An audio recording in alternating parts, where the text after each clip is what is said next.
Un cordial saludo a todos los presentes. El presente video tratará sobre los tipos de pruebas. Mi nombre es Eliana Constante y les voy a hablar sobre la prueba como el medio probatorio que se va a utilizar dentro del proceso. Según el artículo 158 del COGEP, la prueba tiene como finalidad llegar al juzgador el convencimiento de los hechos y circunstancias controvertidas. Los sostenidos afirmarán por una parte los procesales y negados por la contraparte. Es decir, que el fin de la prueba consiste en acercarse lo más posible a la realidad de los hechos. Antes de presentar los actos de proposición, el profesional de derecho realizará diligencias para reunir las pruebas a presentarse en su demanda, siendo la regla general que se acompañe toda prueba a la demanda. La prueba se fundamenta bajo 5 principios, como es el principio de constitucionalidad de la prueba judicial, el principio de bilateralidad de la prueba, el principio de comunidad de la prueba, solidaridad frente a la prueba, el principio de pertinencia de la prueba y el principio de carga de la prueba. Para demostrar los hechos en controversia, el COGEP establece la libertad probatoria. En cuanto a las partes, podrían utilizar cualquier tipo de prueba, como pueden ser las pruebas documentales, pruebas testimoniales y pruebas periciales. Las mismas que no deben violar el debido procedimiento de la ley. Buenas tardes con todos. Yo les voy a hablar sobre la prueba testimonial. Esta se encuentra en el artículo 174 del COGEP, en el cual se la define como la declaración que rinde una de las partes o un testigo, que es una persona que haya percibido directamente con sus sentidos los hechos que tienen que ver con la controversia. Esta se lleva a cabo mediante un interrogatorio de quien la propone y el contrainterrogatorio de la contraparte.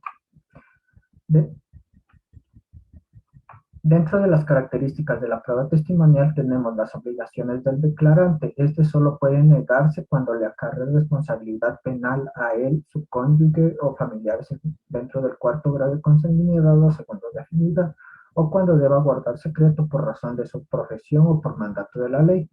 La prohibición de comunicación consiste en que los declarantes no podrán comunicarse entre sí mientras esperan a rendir su testimonio y tampoco serán informados de lo que sucede dentro de la audiencia. Y la objeción a los testimonios que se da principalmente a preguntas capciosas, sugestivas, compuestas, vagas, confusas, etc.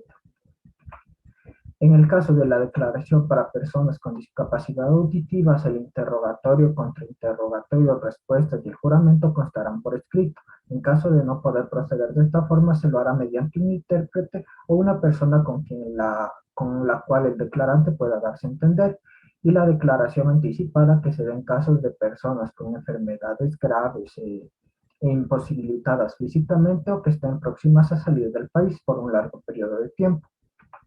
La práctica de la prueba testimonial sigue 4 reglas principales. Primero, el juzgador tomará el juramento al declarante y le advertirá su obligación de decir la verdad y las penas de perjurio. Segundo, el juzgador preguntará al declarante nombres, apellidos, edad, estado civil, dirección domiciliaria, nacionalidad y profesión u ocupación.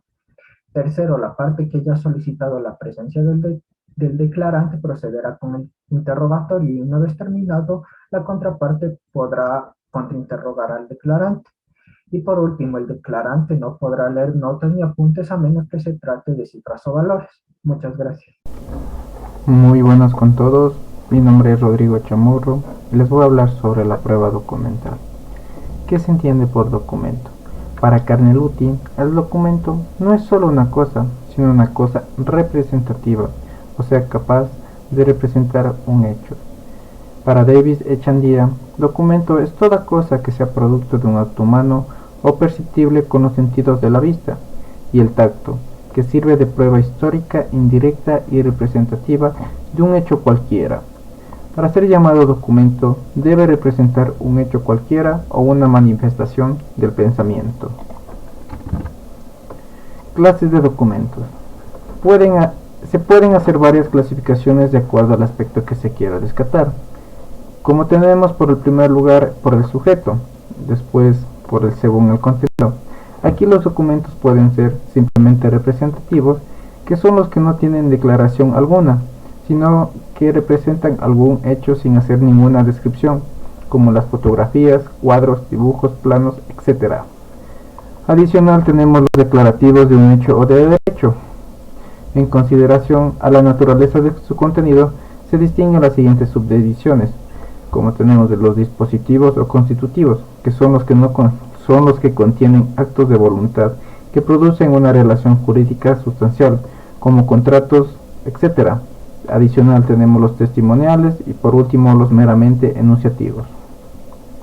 Adicional tenemos los documentos nominativos y anónimos, como los auténticos y falsos, y por último, por su fin, que están los documentos de finalidad y documentos de eventualidad.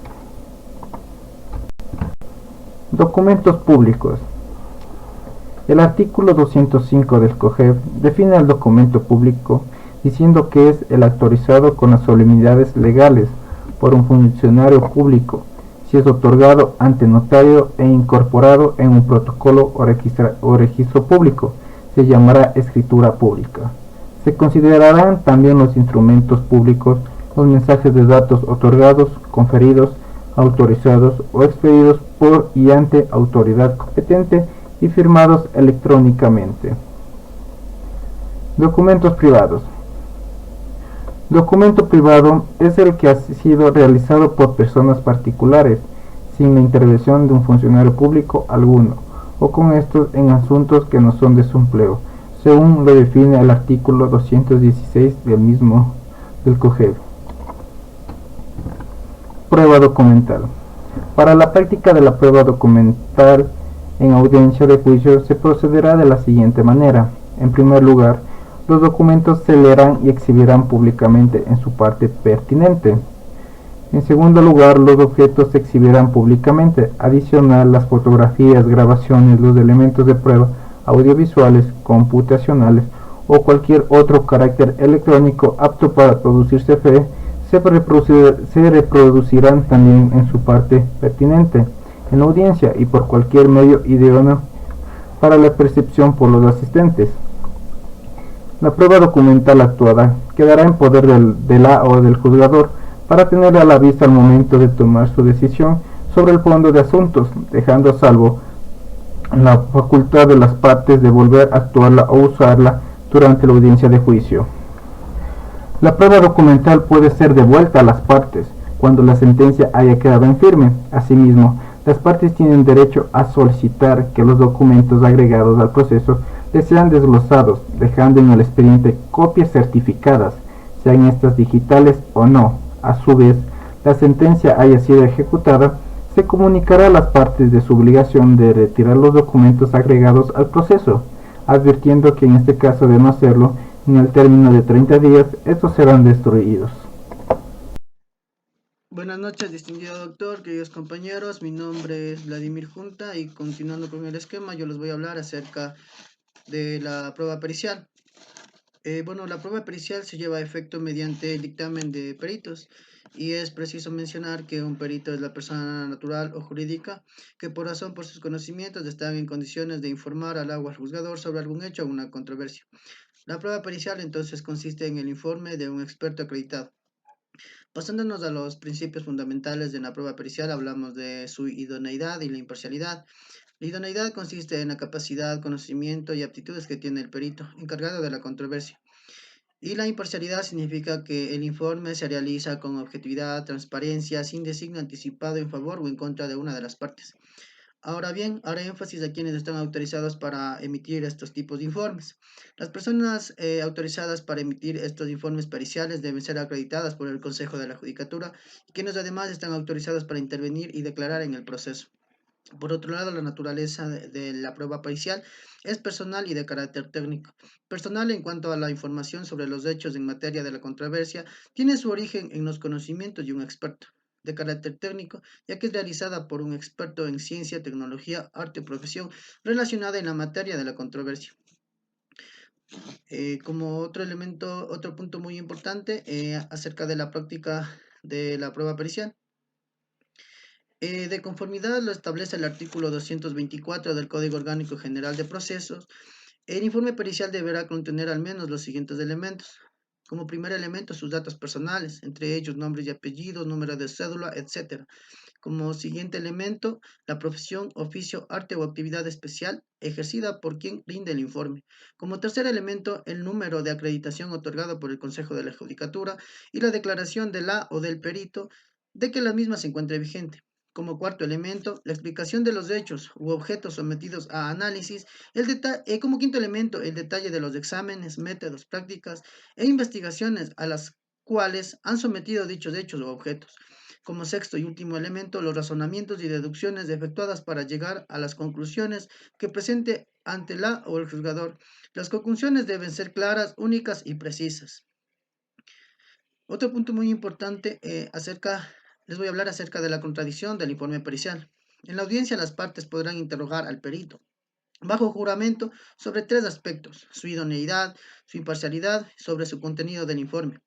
Asimismo, durante la audiencia las partes podrán dirigir preguntas al perito y presentar pruebas no anunciadas oportunamente orientadas a determinar su parcialidad y no idoneidad, a desvirtuar el rigor técnico o científico de las conclusiones del informe del perito, así como cualquier otra prueba destinada a solventar o impugnar la credibilidad del perito.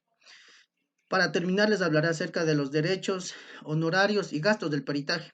En la verificación de los hechos del perito, incurre gastos de acuerdo a la materia. Esto pueden ser en equipos, insumos, traslado, entre otros.